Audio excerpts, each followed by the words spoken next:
Well, I'm happy to be here with Stephen and Thomas Hey and there. Johnny, and they are all brothers. And we're here to talk about guns this morning because I've noticed that it's a topic that they're very interested in, very passionate about, and I'd like to find out more about that. So I guess we'll just start with how did this all get started for you as far as feeling strongly about guns, having an interest in guns, and that type of thing. Well, I guess I can start. Sure. Hey, I'm Steven. Good morning. Good to see you guys today. Yeah. So firearms were always kind of a cool thing. Nothing like, um, nothing different.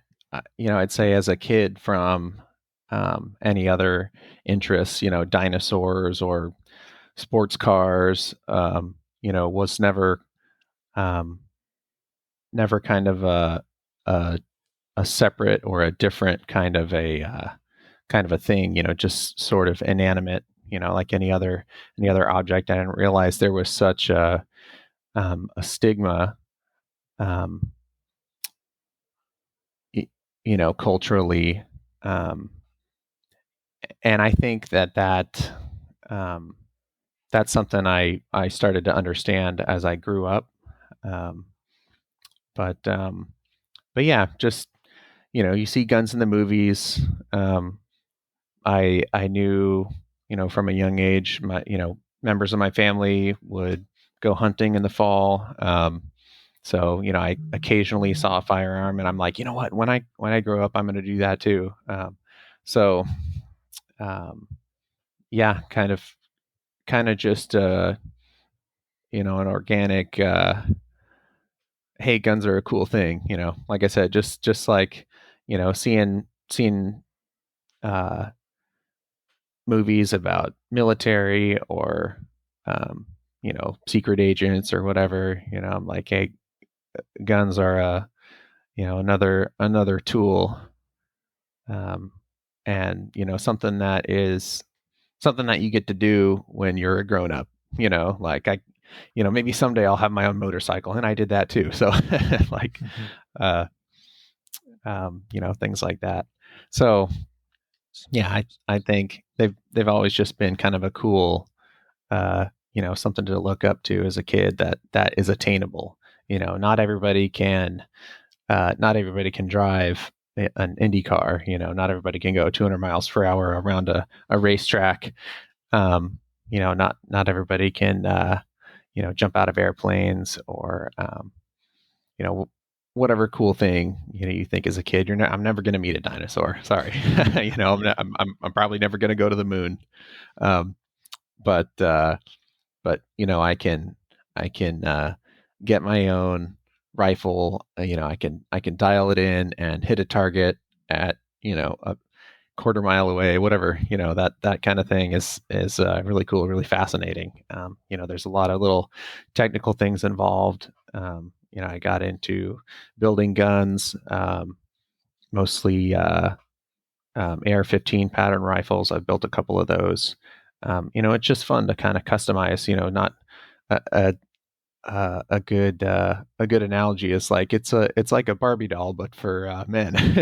So, and it's a lot cheaper than jacking up a truck or restoring an old car. You can restore a firearm for a couple $100. And so several hours of your time versus spending months and thousands of dollars to restore a car. And to me, they're kind of on the same level, just as cool, Hmm. just as dangerous, just as of a interesting hobby. But yeah. So how about one of you guys?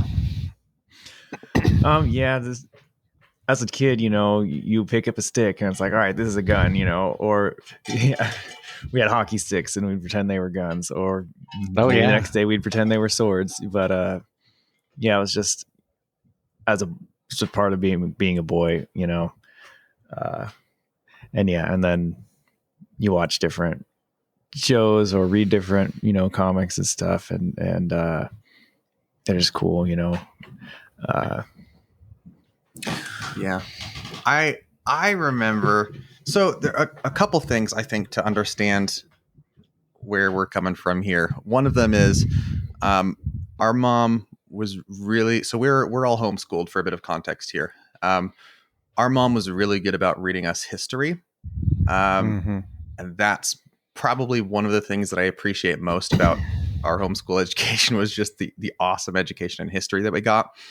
And what I found, one of the most interesting things I found about that history was the history of warfare and conflict and how that's shaped human civilization.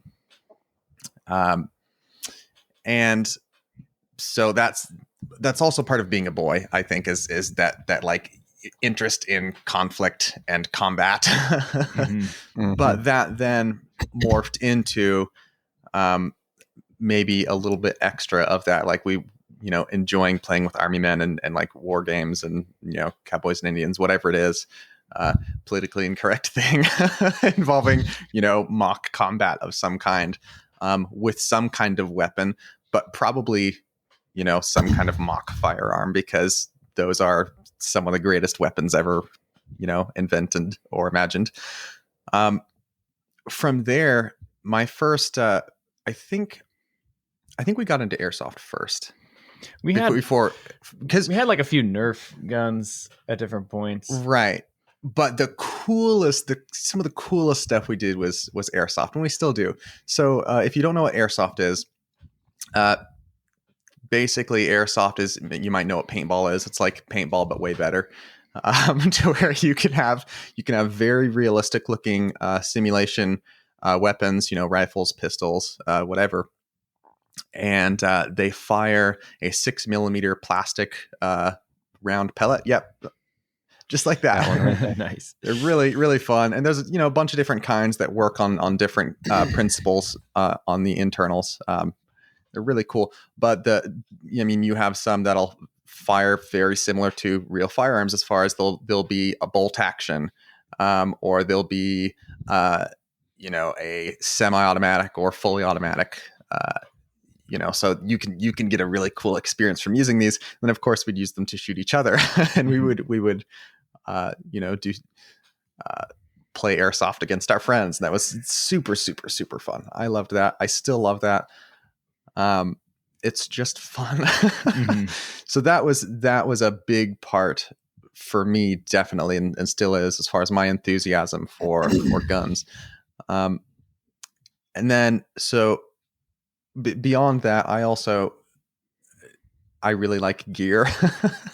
I like working on things and learning how they work, and messing with stuff on the inside, So and I really like tools, and weapons are just a subset of tools, and firearms are just a subset of weapons. So I'm very much into that. And then as far as my first actual experience with real firearms, I remember, I think this was my first experience, was there was some Boy Scout event going on where they were getting their some merit badge for rifle. And so we went out to a range with a bunch of 22 rifles and did some plinking, learned the basics of firearm safety, and got to put that into practice. And that was so much fun. I loved that so much. And then sometime after that, we also did some trap shooting. We just did trap shooting. Shooting clay pigeons with a shotgun. Super, super fun. And competitive. So yeah, that's my experience and interest in firearms. Okay. So yeah, we all share that experience. We all have a little bit different perspective, but yeah, we all have roughly the same experience, childhood wise. So that's us. That's the Boelhke boys. So I can understand that experience and that draw toward guns, like it could be a truck or it could be something else, but guns are just one of those things that it is for you guys an interest. But then guns gets more kind of complicated because there's a political element to guns too now. Like Stephen, you mentioned that you didn't realize the stigma associated with guns when you were growing up, but now obviously there you do understand kind of like the political feelings that different groups have toward guns. So Mm-hmm. did that heighten your interest in guns? Just any of y'all, um, and make you want to be even more involved in the issue of guns and being involved with them and so forth, or did it change your interest in guns so that you're still interested but maybe in different ways now, or and how did that political awareness change things for you guys? Well, for me, I definitely feel like it kind of, I had more of a passive interest politically, in the, if there, I guess you could call it a debate. It's more like a, a misunderstanding, I feel, than it is a debate. But yeah, I think uh, I probably would be still more passively interested if it wasn't for some of the political things. I think a lot of my interest in building rifles was stemmed from a um, kind of a, I don't know if I'd call it libertarian, maybe, of a idea of, you're never going to take it away if I could build it myself, kind of a thing. I remember I didn't really take interest in semi-automatic rifles. I was more into pistol marksmanship and things like that until after the Sandy Hook tragedy, and they were, all these rifles were flying off the shelves. That I thought, what, maybe I should just buy one of these. So I did probably double what it was worth at the time, but I bought my first AR-15 after that point, and then got a little more interested in the advocacy. I think I joined the NRA at the time, um, which that's changed a little bit, but yeah, I think that's just something where you're coming of age. I was That was the first year I voted. Um, and I think that was a midterm election, that I was 19 years old, I believe. So that all kind of happened the same year. It's more of a culmination of just maturity and being paying attention to current events, that kind of piqued my attention. So it's kind of a yes and no. I think it probably would have happened anyway. Just because previously I wouldn't have been able to afford stuff. I wasn't working a job. I was just high schooler that thought guns were cool. So Mhm. um, having being able to buy your own cool things, whatever it is, kind of raises your awareness as well. So yeah, just you gotta go try something before you understand it. Mhm. So So, yeah. Jonny or Thomas, does the political nature of guns, has that kind of drawn you more into it, gotten you more involved, or changed just your relationship with the whole interest in guns? Yeah. Nothing drives gun sales more than politics, I feel like. And that was true for me. I bought my first two guns right before the Defund the 2016 police. election. Um, and yeah, just as things have progressed, like it is, uh, kind of pushed me to do more research and learn more, and then teach others too, because there's just so much misinformation, and a lot of the political stuff is based off of misinformation and based off of misunderstandings. And so now I'm in a position where like I learn more, and then I also want to help other people learn more so that they can see, the foolishness of this or that, and so that they can know more about guns too, and be responsibly informed. Um, so it's definitely, there's just so much I would not like. In the last year, I've learned and researched way more about guns and the issues surrounding them than any other time in my life. So I'd say it definitely has played a role for me. Okay. I would agree very much. I think depending on what you choose to do with it, controversy is extremely healthy as long as you go in a healthy direction with it. And there's been tons of controversy around firearms. So for me, anything where there's an argument, I pretty much get interested, even if it's something that doesn't affect me. I really like argument. I like listening to people argue, and I don't mean like nasty argue. I mean like actually thoughtfully argue. I love it so much. So you take something like guns, something that I already enjoy, and you add some amount of controversy to it. It just makes it that much more interesting to me. To see, okay, what are other people's thoughts and perspectives on this? But also there's, I'm a bit of a contrarian. So if I see somebody attacking something, I immediately feel the need to defend it.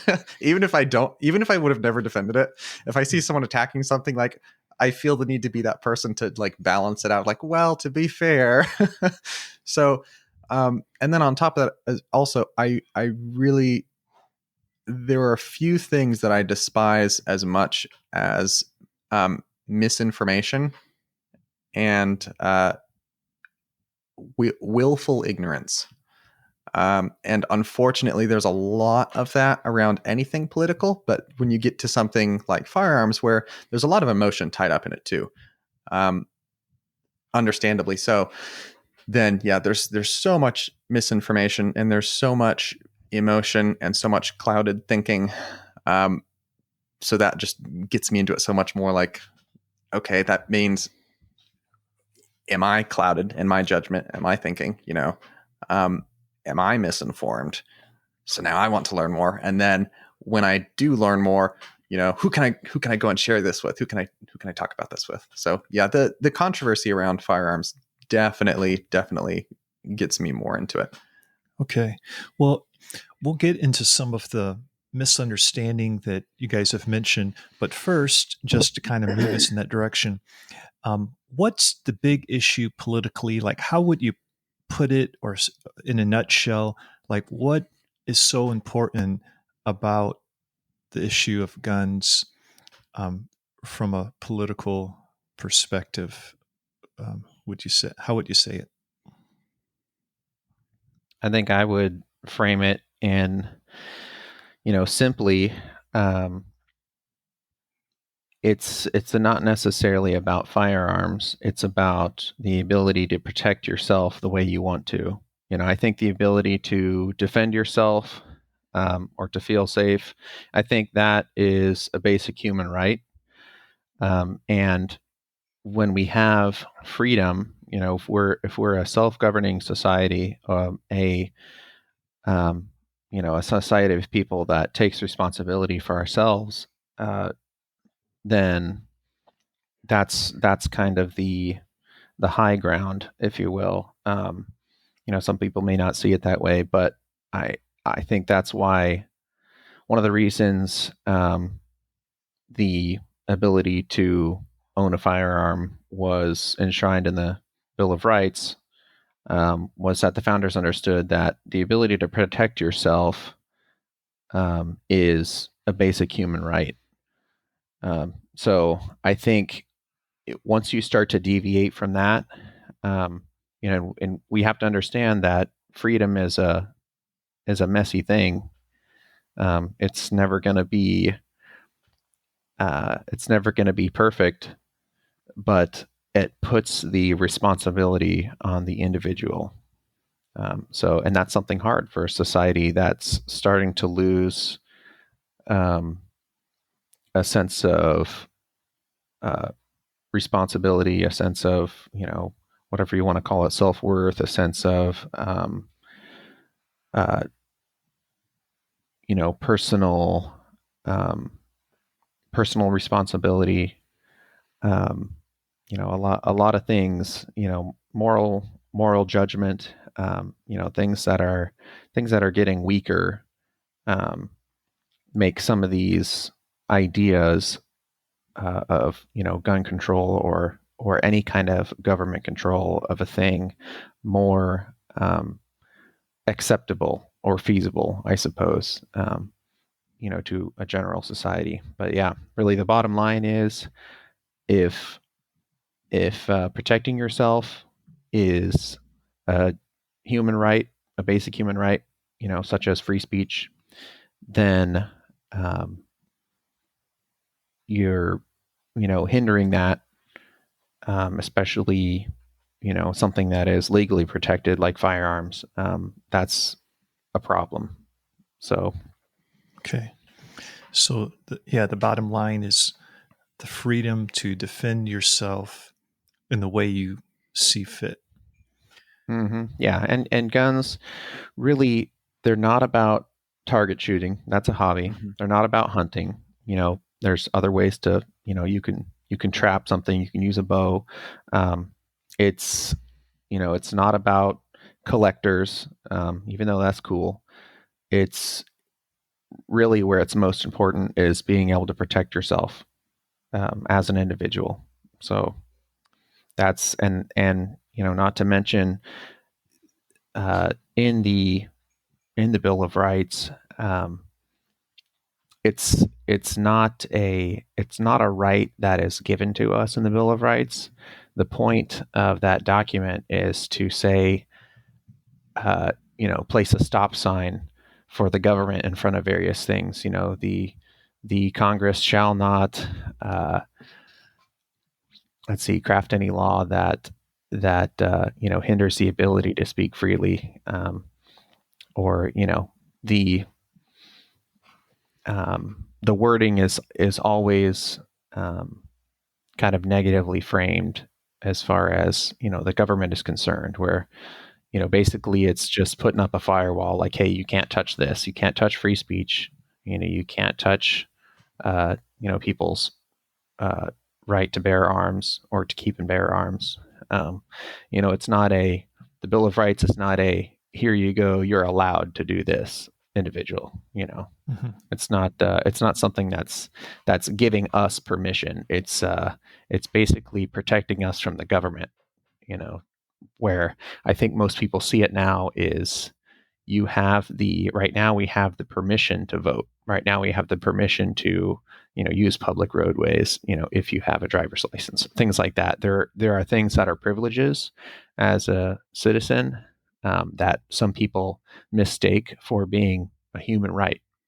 But there's human rights like free speech, the ability to protect and defend yourself, that are human rights, that the Bill of Rights, have the founders attempted to protect those from the government coming in and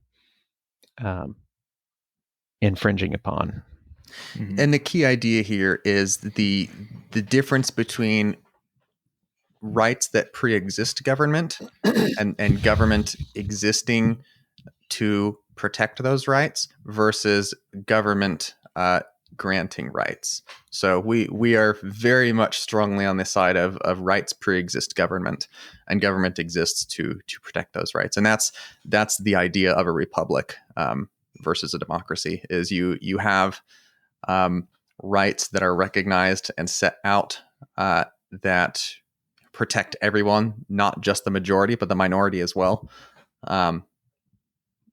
So that's one of the things that's very special and different about America is and the American experiment of government is the fact that we've recognized rights and set those rights ahead of government, and put government underneath that. Well, just to kind of speak for the other side, like a devil's advocate or something, I think uh, there's the other side of this political issue would not say that they are against a person protecting themselves, but they would like to. But guns are used for more than protecting yourself. Guns are used for crime and for a lot of things that we don't advocate. And from their perspective, and this might be getting into like some of the misunderstanding and things that you guys have mentioned, from their perspective, um, it might be thought that if guns could just be limited or if there could be fewer guns, then perhaps there would be less need to protect oneself. Um, and But anyway, I think that the protecting oneself is not what people would make a case against, but they would make a case against the other things that are done with guns.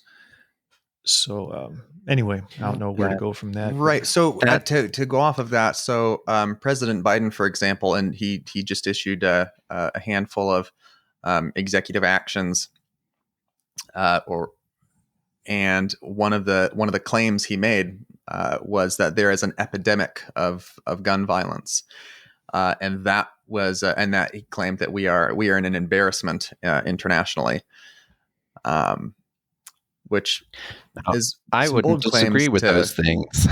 right. It's bold claims to make. What we But that I think is kind of an encapsulation of the other side of, okay, we care about people, right? And we see that innocent people are dying at the hands of evil people.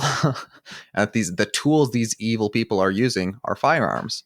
So to protect the innocent and the vulnerable, which is part of the mandate of government, to restrain evil and to protect the good and the innocent, shouldn't we perhaps try and do away with firearms, or at least limit them, keep them out of the hands of bad people who are going to use them to do bad things? Which sounds like a really great idea, it's a noble idea. Mm-hmm. I would agree with the assertion that there's been an increase in gun crime, but I think it's because of a ratio of an increase of violent crime in general in the last 12 months. That's something that is obvious. So if you take it out of ratio, compared to the the increase in violent crime, there hasn't been an equal ratio of increase in gun crime within that ratio of violent crime. Does that make sense? So if we see violent crime in some cases increasing by 200, 300%, in some of these cities, we don't see that same increase percentage-wise in violent crime committed with firearms. It has increased, but not on the same scale as crime in general has increased. With various other things going on politically, economically. We've had a summer full of riots and looting, lots of damage to property, lots of victimizing, and I think along with that, when various jurisdictions have allowed people to be crazy like that, for a lack of a better term, they've kind of allowed, in a sense, this kind of violent behavior. So you've had an increase in crime, and with that, comes an increase in gun crime. Mm-hmm. So I think to call it an epidemic because of firearms is kind of I guess misgendering the problem. If there's a way to explain it. It wasn't the firearms that caused the problem. The problem is the crime, and like Thomas likes to say, evil people are going to do evil things against innocent people. There's going to be victims created. So it's not a problem we can solve by mandating a specific tool.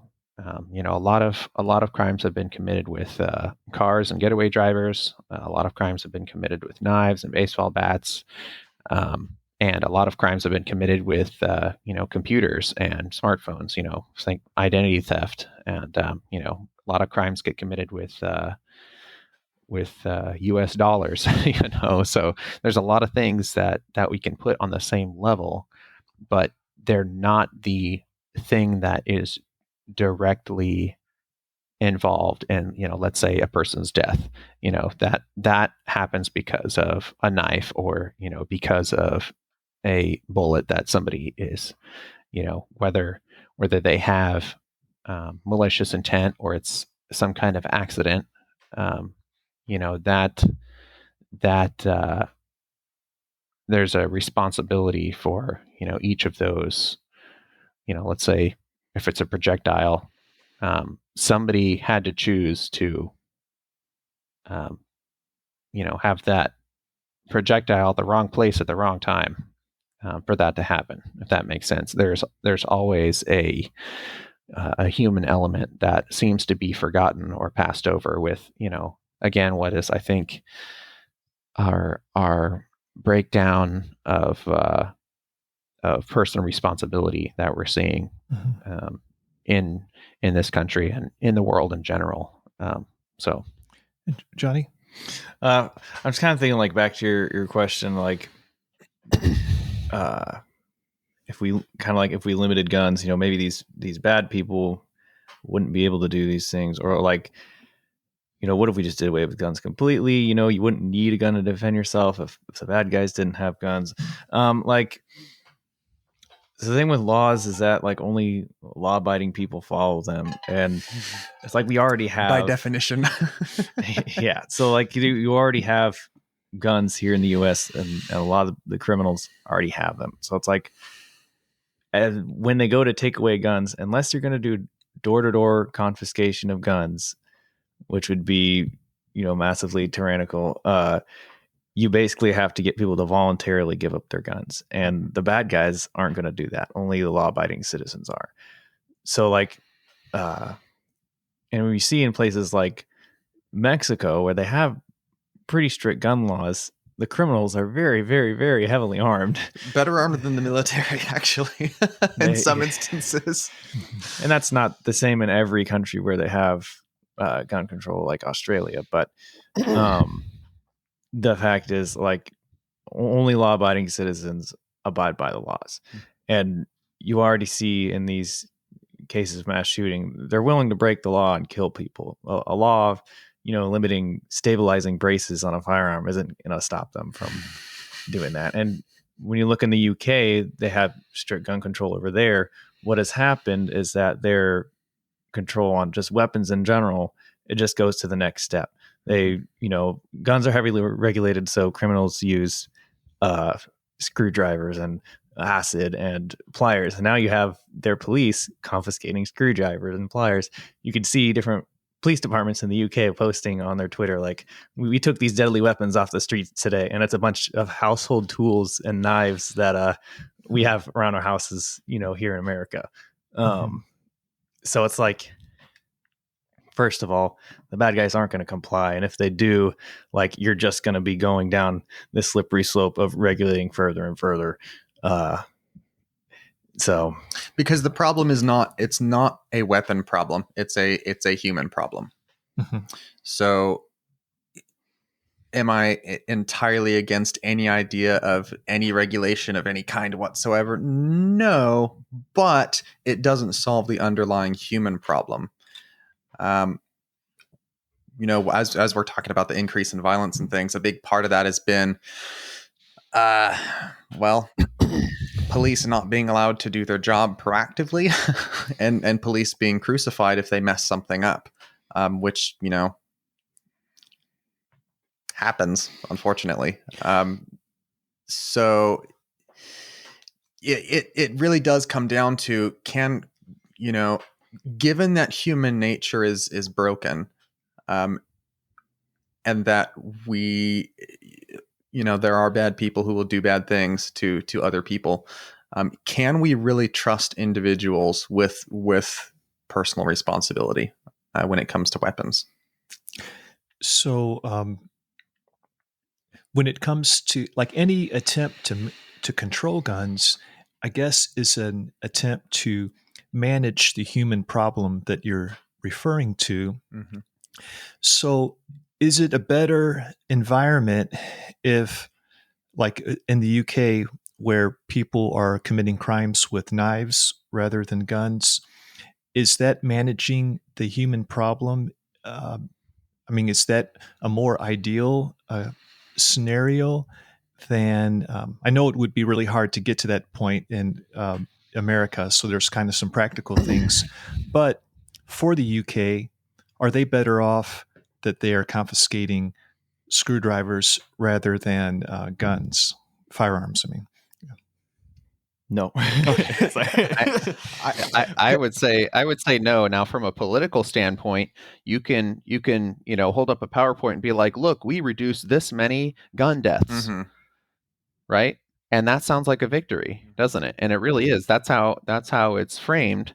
Typically, is look, we completely eliminated gun crime. Ta-da! Like people say, hey, look, we completely eliminated the flu. That's another issue,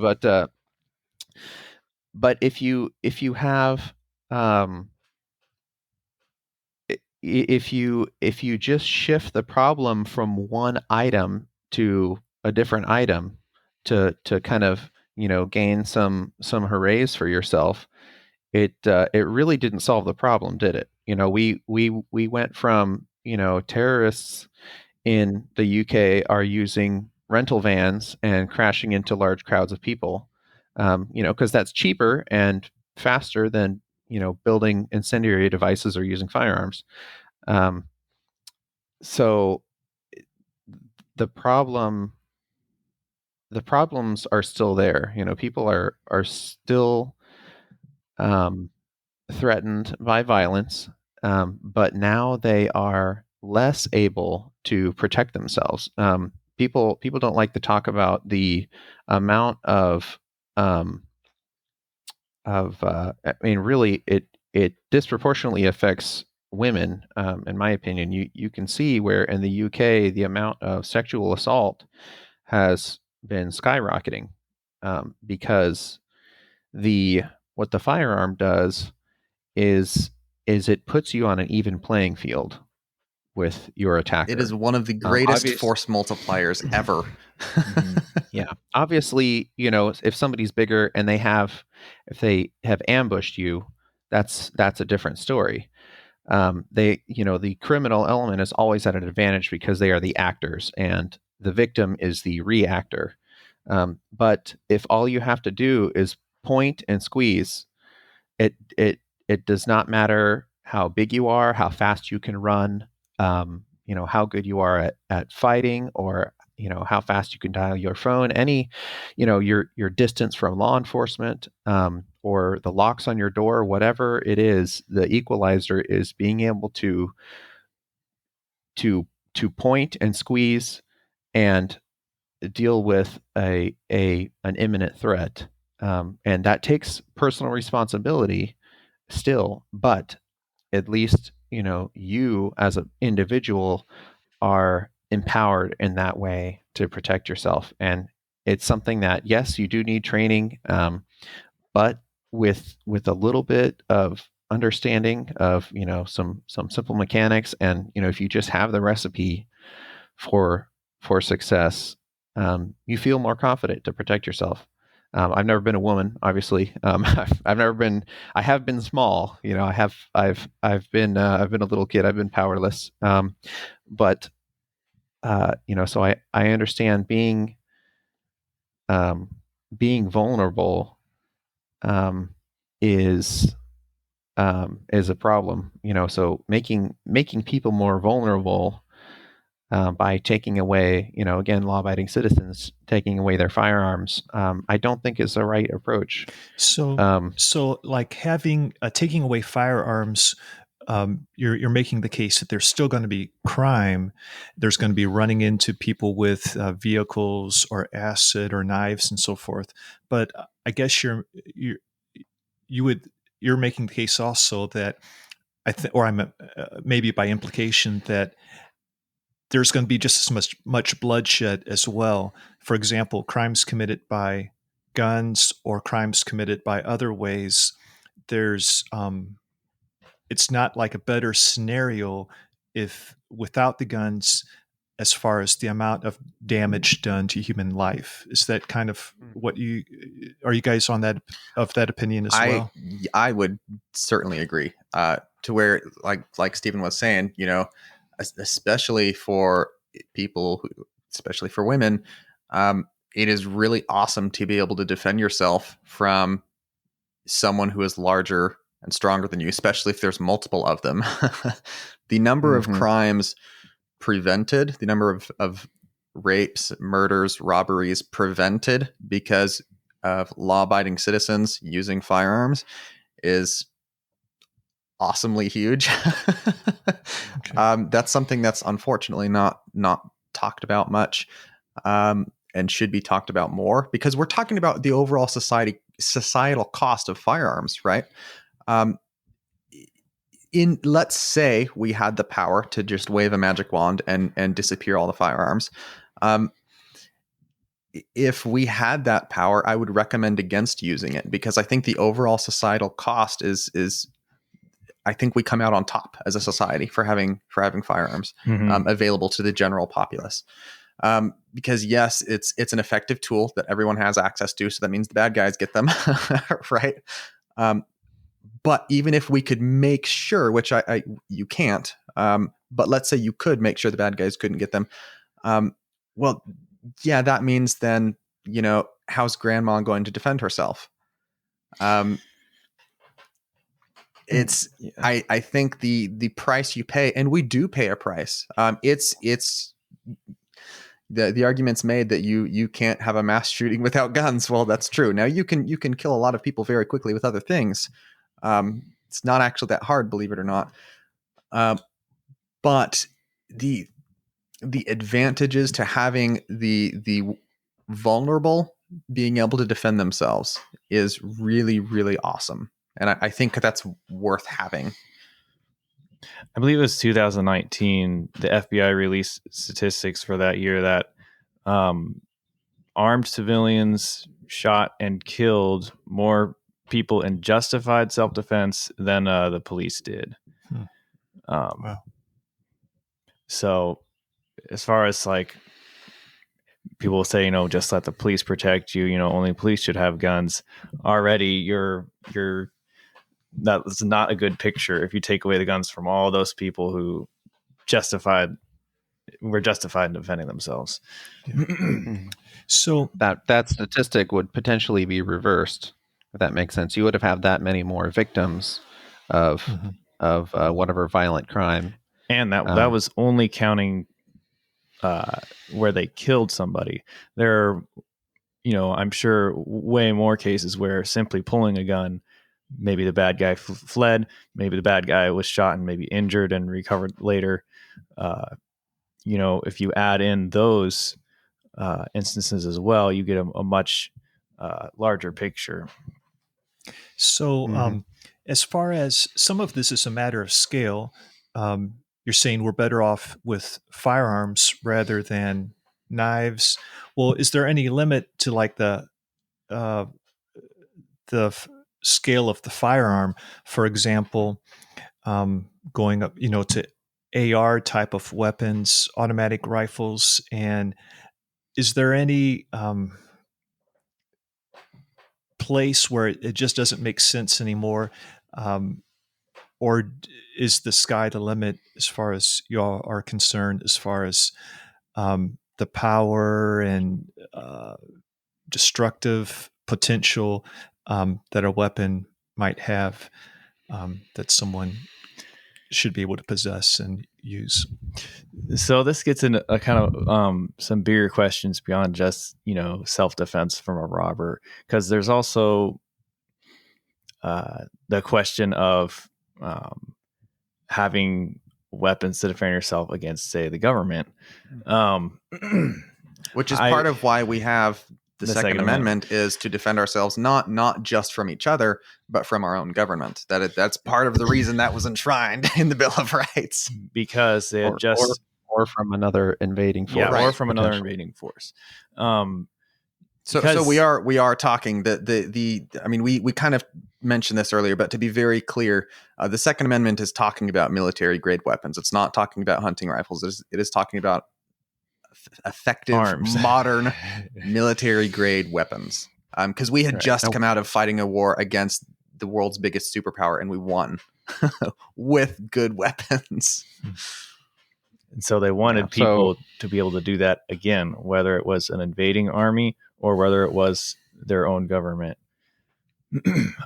So as for where I would draw the line, I guess I don't think people should be able to own their own nukes. But at the time the Second Amendment was written, there were private citizens that owned their own warships or privateers.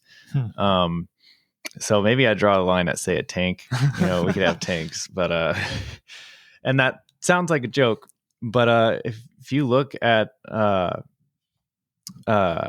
what happens in other countries when they disarm their populace, it may not be right away. It may be a decade or so down the road.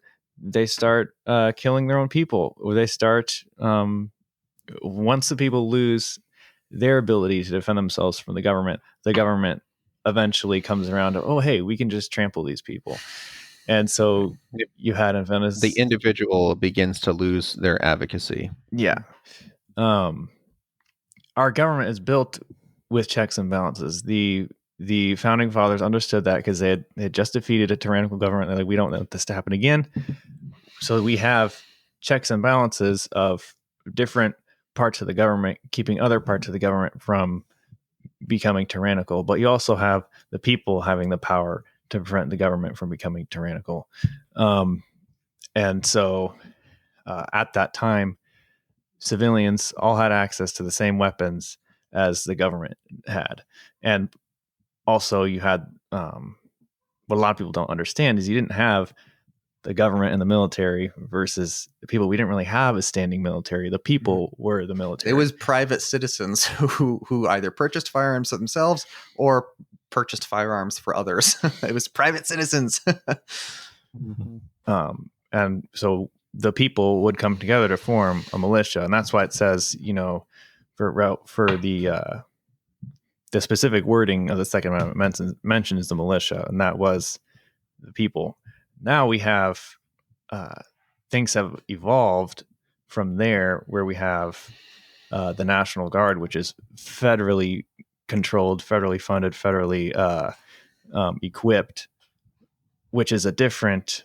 I'm kind of getting off track here, but there is a difference between in the wording, the legal wording, between the militia and between troops. Because people tell you the National Guard is the militia being talked about there, but actually the National Guard today would fall under that legal definition of troops and not militia. Yeah. So to get back to their, and that is an important distinction. The militia means private citizens, not a standing military. There's a very, very important distinction there. But yeah, to get back to the question there of where should the line be drawn as far as what should a private citizen have access to? I don't know. I think there's going to be a lot of natural self-regulation there where, okay, most people aren't going to go out and buy, tanks and airplanes. Most people won't. Some will. Some do Florida already. man. Florida man. Yeah, I think what Thomas is getting at is there's a financial constraint Right, there there for is. some of these. Nobody can afford a $2 billion fighter plane or a nuclear weapon. And the people that could, they kind of already do. They're your elected officials and other people in other governments. People like Putin and President Xi of China. Those are the people that already have the big bad weapons. So it's kind of like they're, while we may not have any enemies right now, that scale of the need for weaponry, I suppose, falls on the government right now. There's an impractical, for the general public, if somebody felt like they needed a tank to protect their life or property, that's kind of up to them, in my opinion. It seems a little, to us, it would seem a little out of proportion, I suppose. But to them, it may be completely logical. Right. So let's If say maybe they're you're some and these exist. Let's say you're some Christian militia in Africa where you're being attacked regularly by local warlords, and you guys decide to get your own tank. Yeah, so that's a thing so they don't to protect you and your crops community, down. right? Like that's a thing. Well, let's turn a corner and kind of go into the more practical things associated with having a gun, using a gun, and let's talk about like the average person. For example, I don't know if I'm the average person, I'm probably not, but my best gun is a gun I bought 25 years ago out of a barrel in a used gun shop. Being in a gun shop, it was a used single shot shotgun. And I think in a barrel, they had all these shotguns. And I think there was like a tag. I paid $25 for mine. I think they were all real, priced similarly. And so, what let's say someone's listening and they're convinced they want to be kind of step it up and be more involved with guns, or maybe they don't even have a gun at all and they would like to kind of get started. um, let's talk about like just the most practical, basic, easy, but responsible way to get started with gun ownership. What should they start with? What do they need to learn? And things along that line. I'd say start with something that you can afford, that is at your comfort level, if that makes sense. If you feel like you're worried about protecting yourself and your family at home, maybe having a rifle, or maybe a higher capacity shotgun would be in order. Or if you're wanting to carry a handgun with you when you're out, or in your vehicle when you're away from home, it's really about, most people have a couple hundred in savings, and that's about it. So if you're going to buy one, you need to think about the application for what you're going to be doing with it, as well as taking into account the cost of ammunition and for practice and things like that. But I'd say for most people, if you have any inkling at all to carry it on your person, and you're only going to get one, you definitely need to start with a handgun. So, Mm-hmm. And there's a wide range of options, varying capacity, caliber, um, and size, and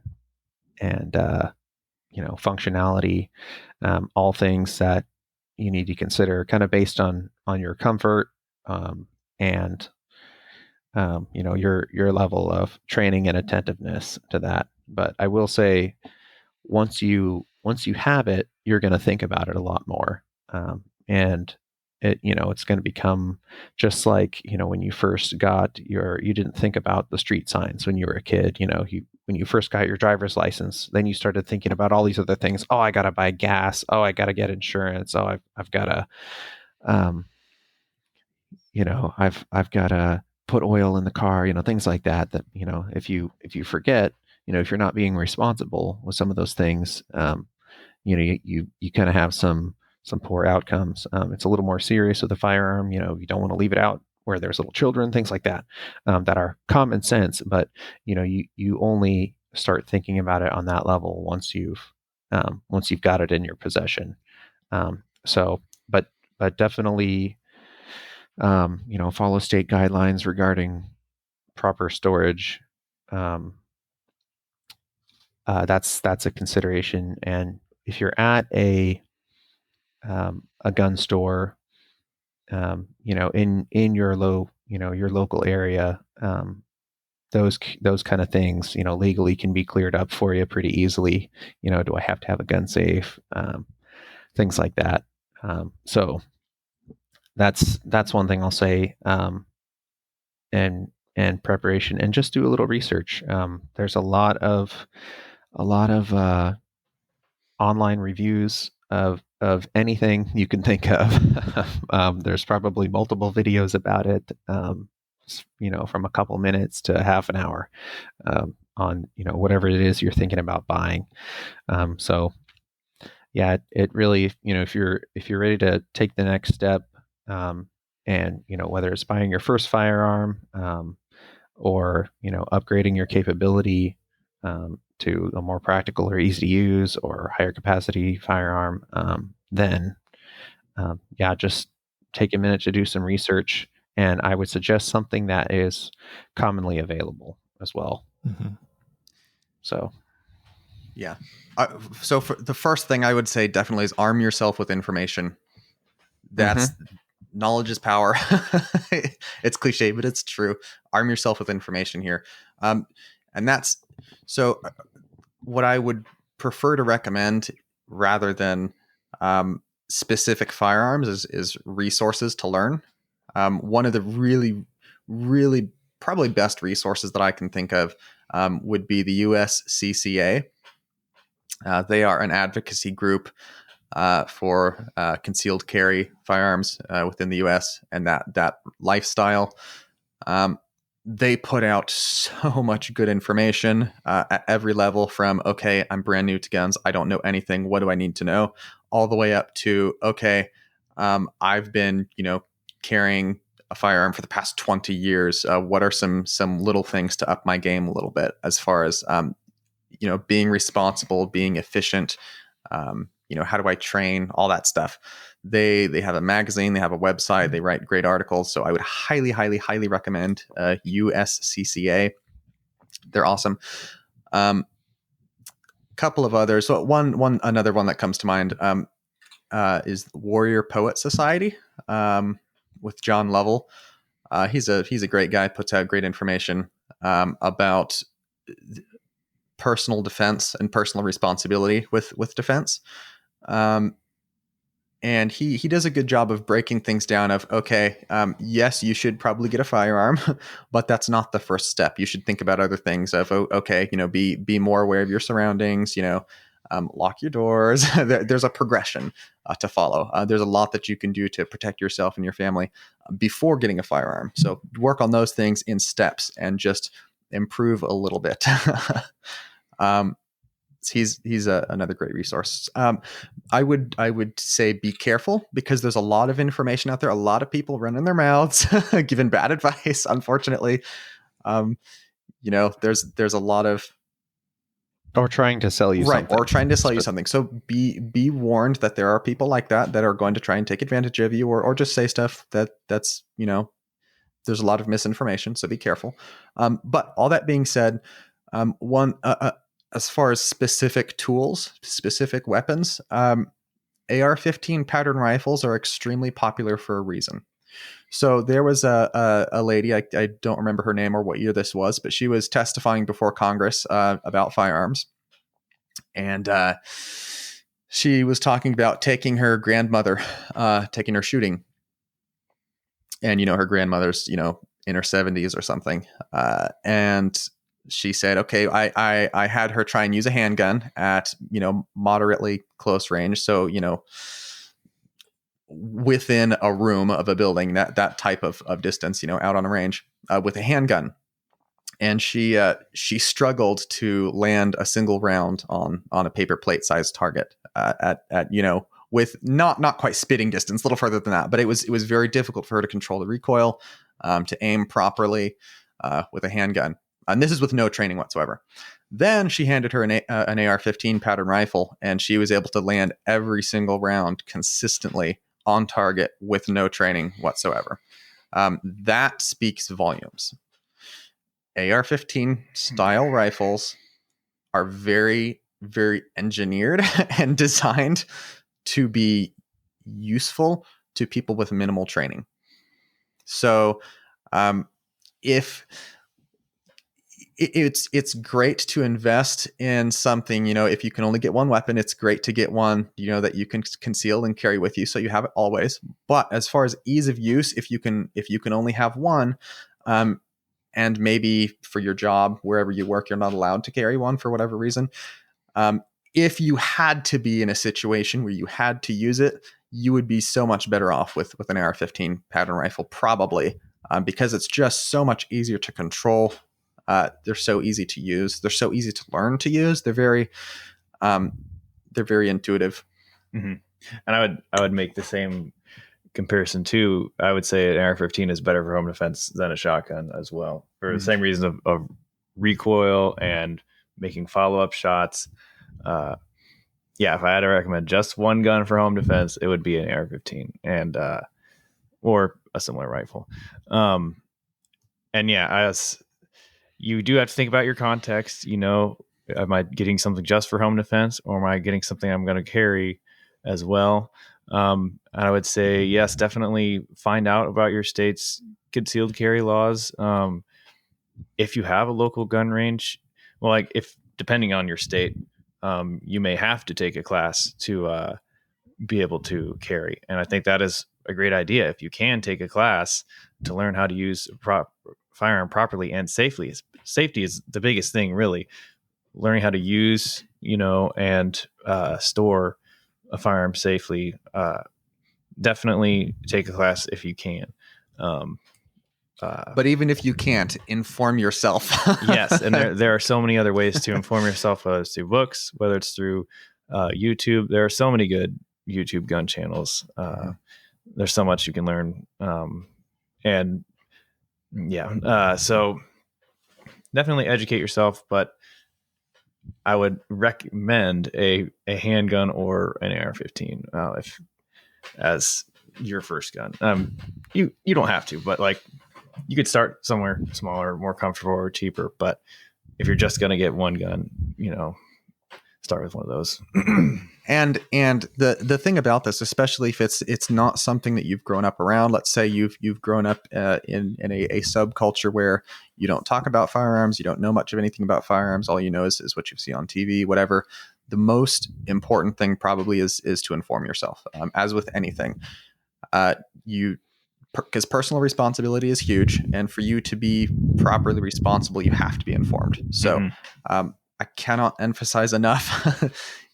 Liberty is great, but it requires responsibility. So, in fact, I can't remember who said it or how the quote goes exactly, but one of our founding fathers was talking about our system of government. For people to be this free and to be self-governed like this, they must be educated and they must be moral. Otherwise, it doesn't work. And with firearms, again, you have to be educated and you have to be moral. Otherwise, it would be better if you didn't have it. So educate yourself.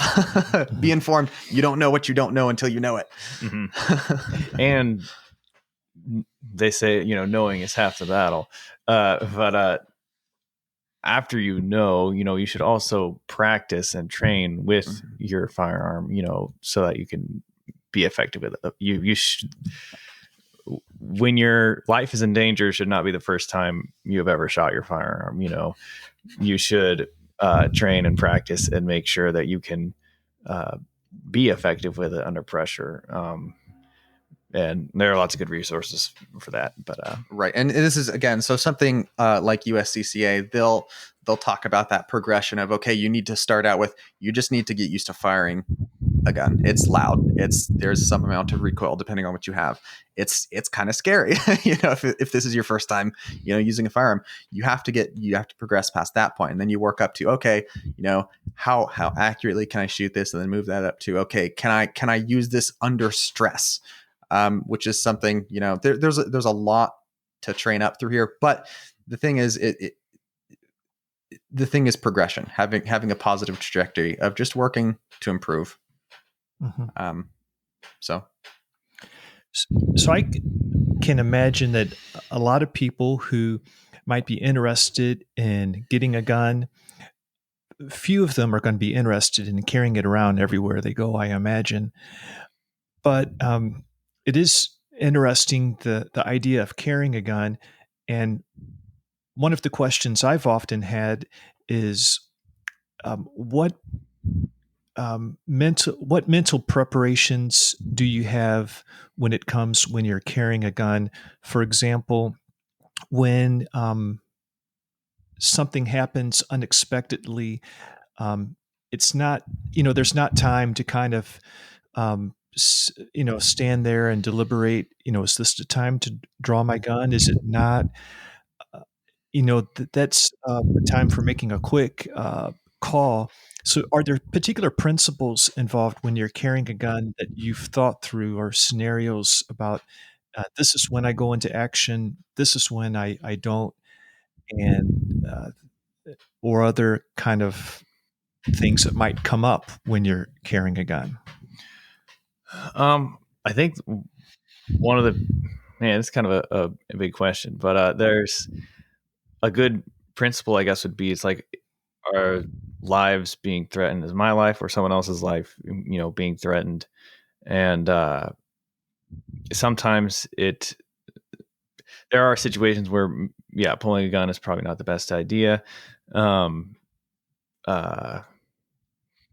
Also, they're just kind of scenarios that we know happen, or like maybe there's scenarios you have in mind specifically for that would make you want to carry a gun, and that's happened with a lot of people after being in a situation or scenario. They decided, I don't want this to ever happen again, so I'm going to carry. So sometimes you already have those scenarios in your mind. It's like, this is why I carry a gun, so that this doesn't happen. So if someone tries to mug me, or if someone tries to steal our car or break into our house, like, so mentally you might already be prepared or thinking about those scenarios, or if someone wants to bust in our church or something like that and try to kill people, but also besides just already having, there may be the scenarios you think of, and there's plenty you don't think of. That's something you also just kind of have to do some research on too. There is a YouTube channel I really like called Active Self-Protection, and he goes over a lot of self-defense scenarios and a lot of just stuff caught on security cameras, whether it be robberies or police interactions or whatever it is, and kind of analyze what did the defender here do right or wrong, because a lot of people do make mistakes when they're trying to defend themselves or trying to defend others. And so stuff like that is good to educate yourself on, when is it proper to pull a weapon and what are the proper ways to use it in that situation or scenario. That's just something that you you do have to read up on and look into. Right. So There. go ahead. Oh, I was going to say there is kind of a mental chess game you play.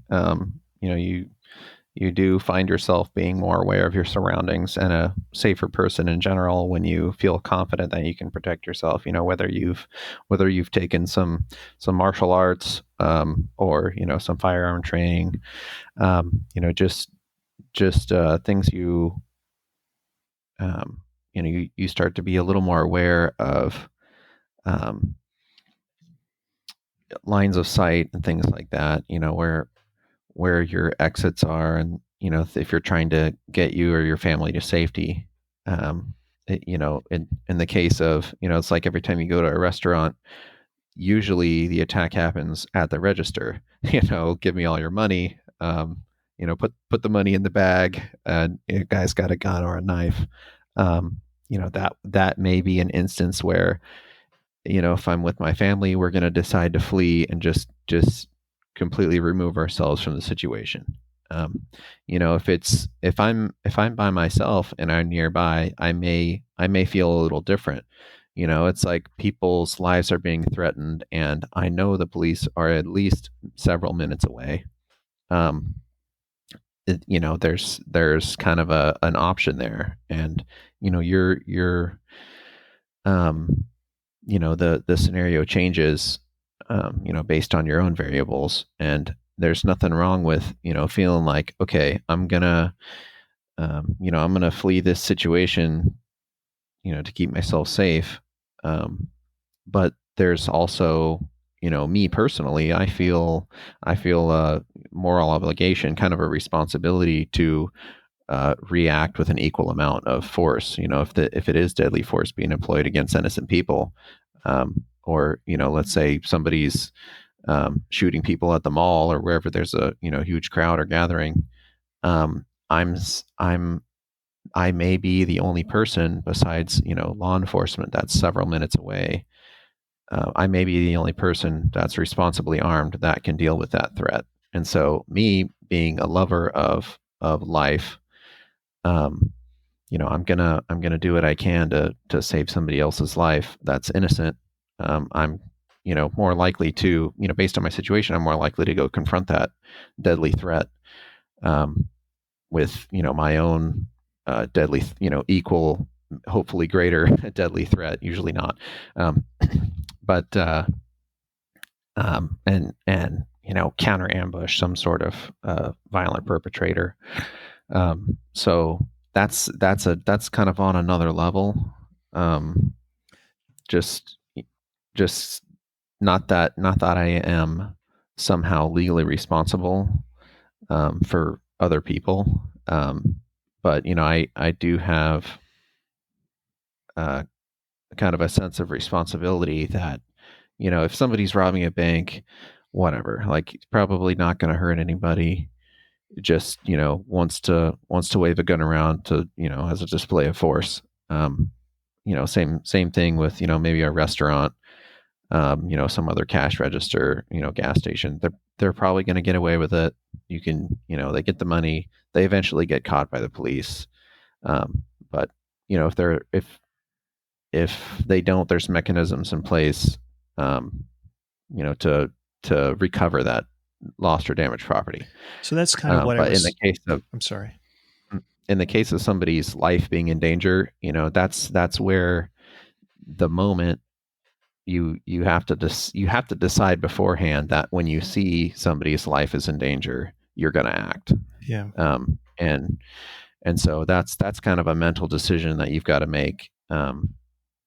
So, but then when you're presented with, that scenario in real life, in real time, that's those variables kind of need to be weighed. But if you've run that through your head, a couple times before, like Johnny Thomas was saying, you've seen some instances of, um, or some examples of responsible use of force, in those situations. You can kind of frame your response, around that. Yeah, so I But was going to bring that up. So, gun use, what we're talking about protecting life. Um, Legally, we don't have the right to protect property with gun use. Is that true, or am I off base That there? depends on where you're at. Okay. Those laws depend. So one example would be castle doctrine, and that's the idea that if somebody enters your property, your castle, your domain, without your permission, and as far as you know, they're entering with malicious intent. Legally, they've forfeited their right.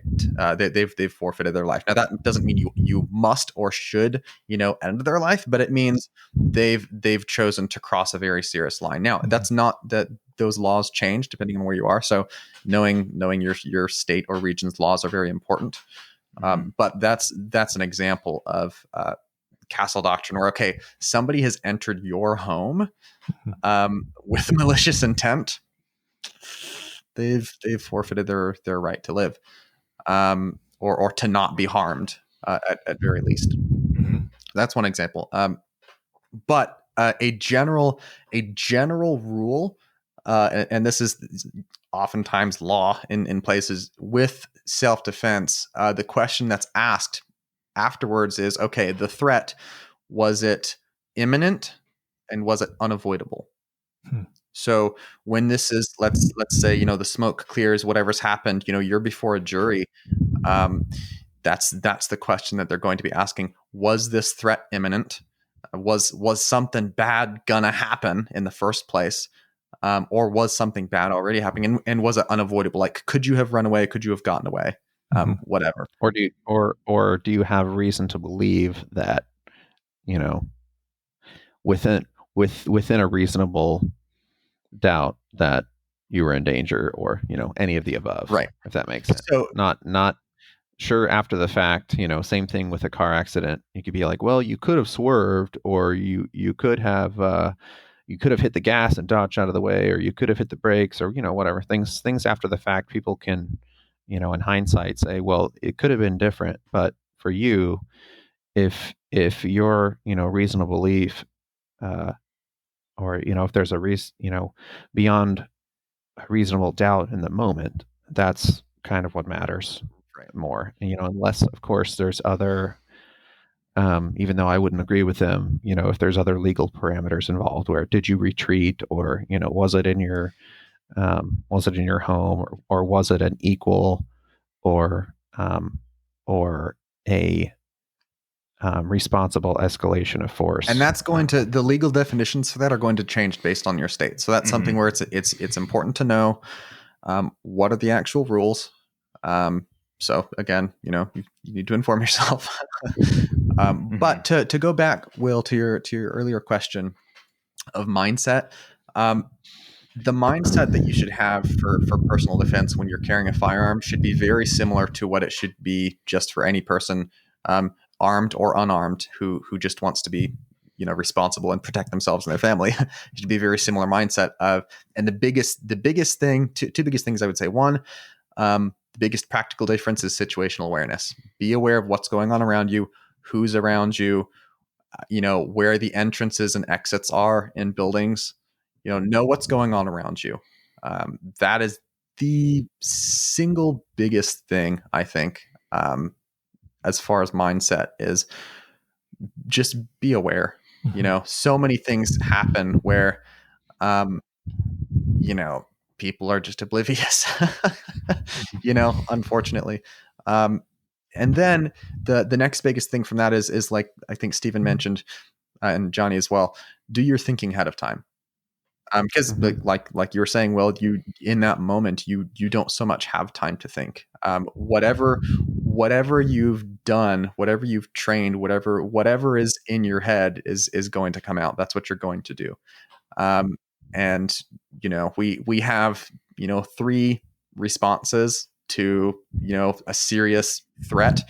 We have a flight response, we have a fight response, and we have a freeze response.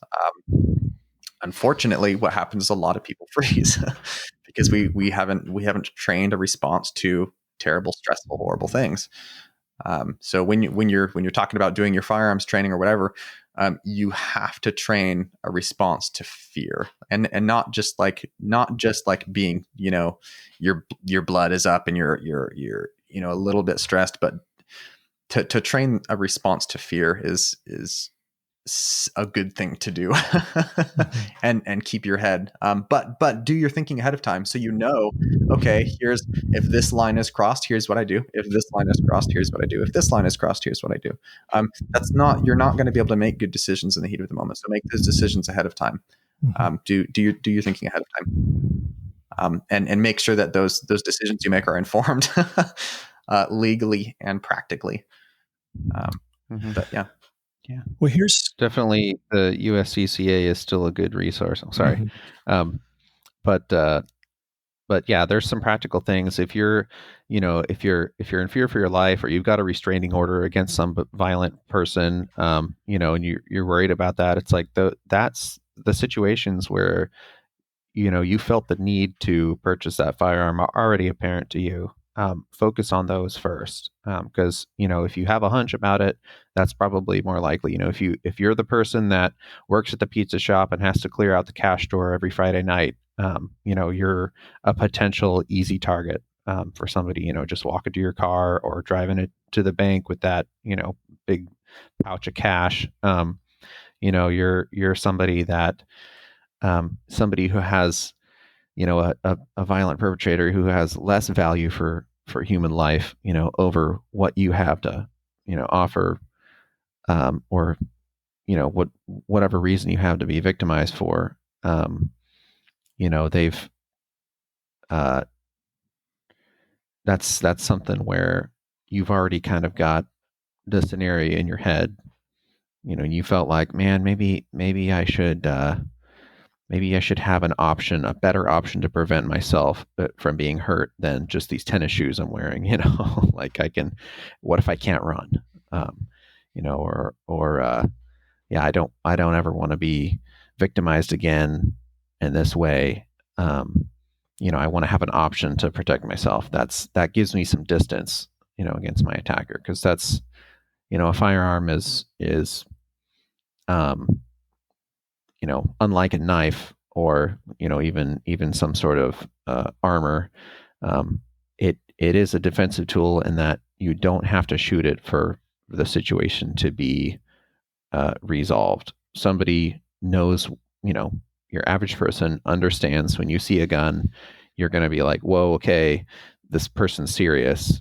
I have an option to continue my attack, or flee. And most attackers are looking for an easy target, and so if they discover that you're armed when it's too late, most of them don't want to continue.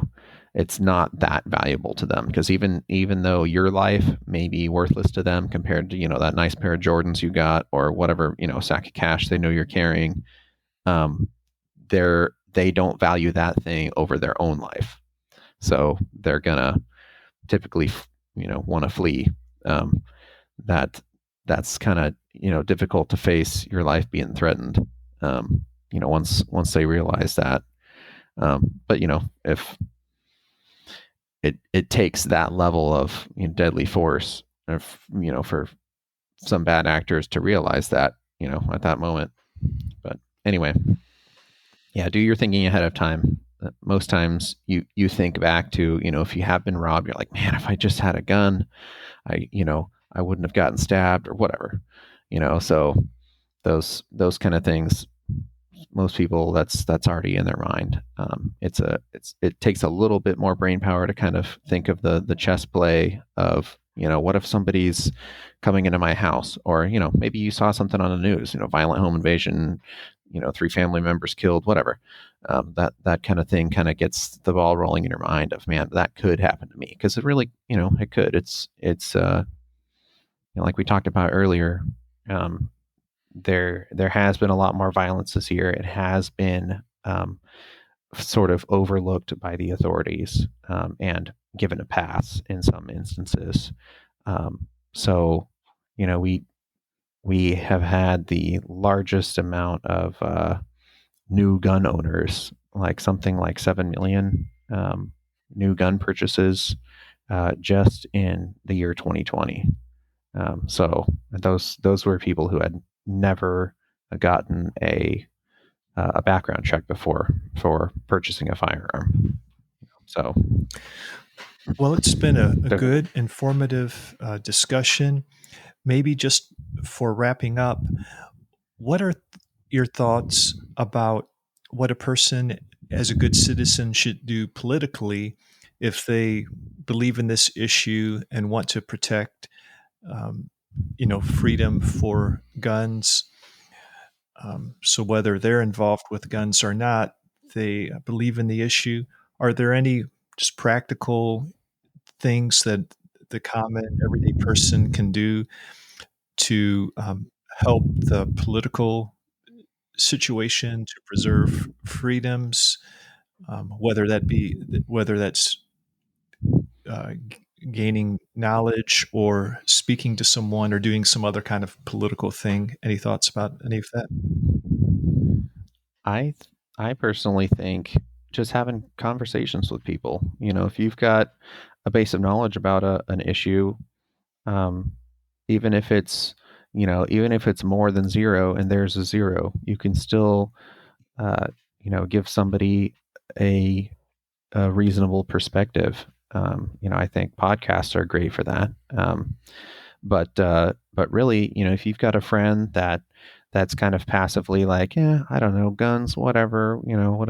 What if they take them away? Like, it doesn't affect me. I don't have any guns, but they've got to realize that as a it's an issue that does affect everybody, because there is already a preconceived notion, just in the U.S. from the criminal element that, hey, what if this person I'm going to victimize? What if they're armed? Like, what if they have a gun? So once that goes away, that kind of changes. But anyway, just the advocacy from an individual standpoint is super helpful. I mean, you've got whether it's your friend at work or a friend at church, you kind of know somebody that's like, for you it's us. We're kind of the bulky bros. They're kind of the gun enthusiasts of your friend circle. Maybe there's more, but just having a conversation and talking common sense about it. Just being somebody that isn't like on Twitter, like, you're stupid, like, just be, if there's somebody in your sphere of influence that wants to understand, don't shove it down their throat, but if they're asking questions that you have answers for, go ahead and answer it. Mm-hmm. And point people in the direction of good resources to learn for themselves as well.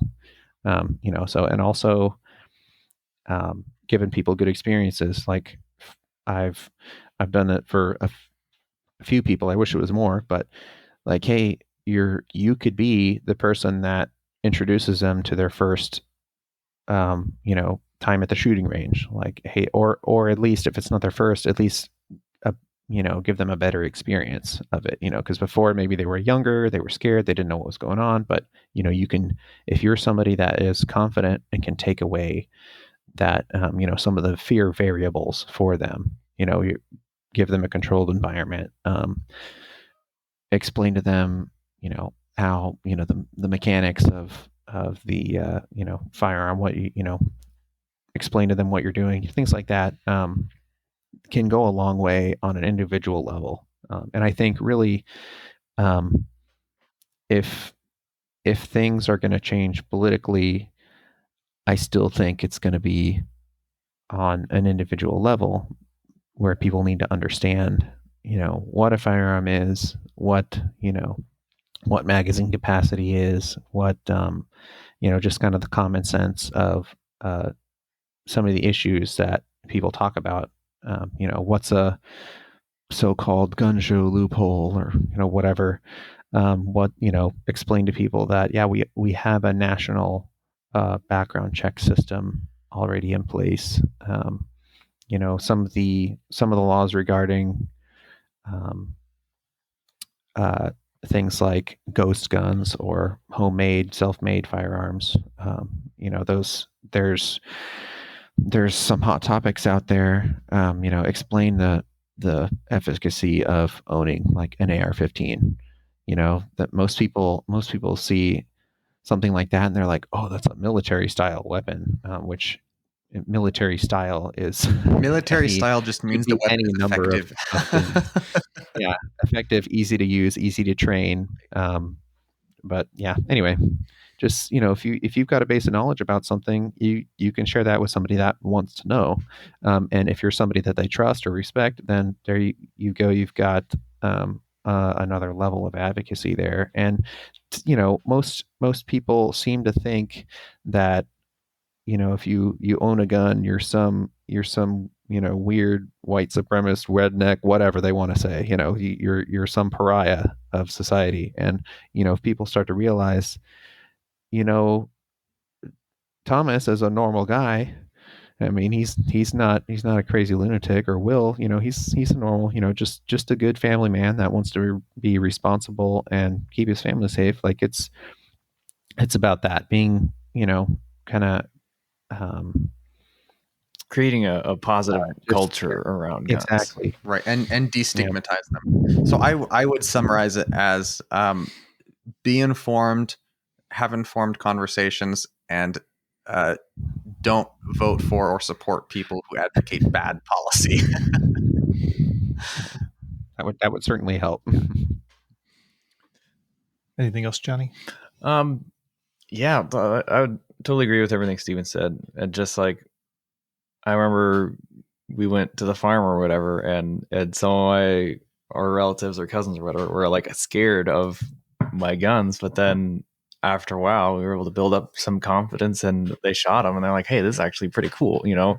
I think we need to build kind of a positive culture around guns, which would help in different ways. It would help people be informed, not be as fearful, and also just it kind of goes back to, how do I want to say this? If you view guns positively, instead of negative, And gun owners yeah, positively. yeah, like we need to do that and just have guns be a positive thing. They don't have to be a negative thing. And we don't have to let it be just the bad guys thing, Mm-hmm. But yeah, just educating or the cops thing. educating people, yeah, and giving them those experiences, and making a positive culture. And that's really the most important thing. Your laws aren't going to make people act the right way. We really need to have a society and a culture that is moral. So All right. Right. Or takes responsibility for themselves. Yeah. Well, thanks, Stephen, Thomas, and Jonny. Appreciate the conversation and I think it was really good. So thank you guys. Yeah. Thanks for having us Yeah. on. This is Hey, great. thanks for having me. I totally wish I could be there in person. Maybe next time. Maybe next time. All right. You guys take care. Thank you, Will. You too. Bye-bye.